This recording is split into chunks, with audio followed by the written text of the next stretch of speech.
there's a lot of misinformation. That's one, but then there's also a lot of hidden information. So most people that see this will think that this is crazy. Over 15 different credit cards. And what I've found in doing a lot of research into credit in the UK is that there's a lot of misinformation. That's one, but then there's also a lot of hidden information. So most people that see this will think that this is crazy, but I'm going to break down the things that I've mastered to better understand how credit actually works in the UK. So save this post, rewatch it, and go over it many, many, many times. Now, the key thing to note, first of all, is that your credit report is king. Your credit report is the most important thing when it comes to looking to go for cards. Of course, your income and other details matter too, but your credit report is critically important.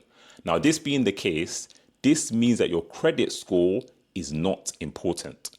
A lot of people over obsess about their credit score. People will message me and tell me, oh, hey, Joshua, I've got a 900 credit score with Experian.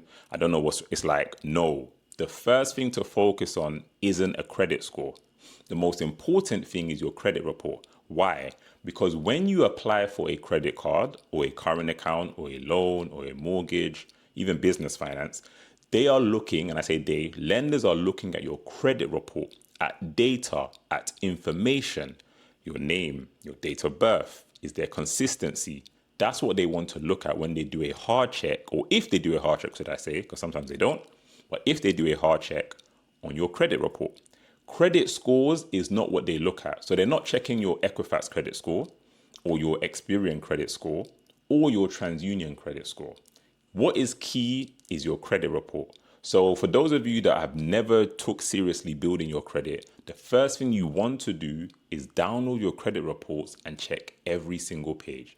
Make sure there's no inconsistencies and that all the information is actually accurate. Now, with understanding credit reports, it makes it easier to then go for cards. But another thing that's important is knowing what a hard search is. And there's so much misunderstanding as to what a hard search truly is. Now, a hard search takes place when a lender does a full check on your credit report. But what's not known by most people is that lenders don't check all reports. So for example, if you go for one credit card, a lender may only check one credit report, not all three. And this even allows for advanced strategies, but I won't get into it because it is quite technical. But knowing this makes it easier to then go for multiple cards in the way that I've shown you all the cards I've been able to open. So credit reports, hard searches, critically important if you're going for multiple cards. If you want to learn more, then comment below live and I'll send you details about our next live call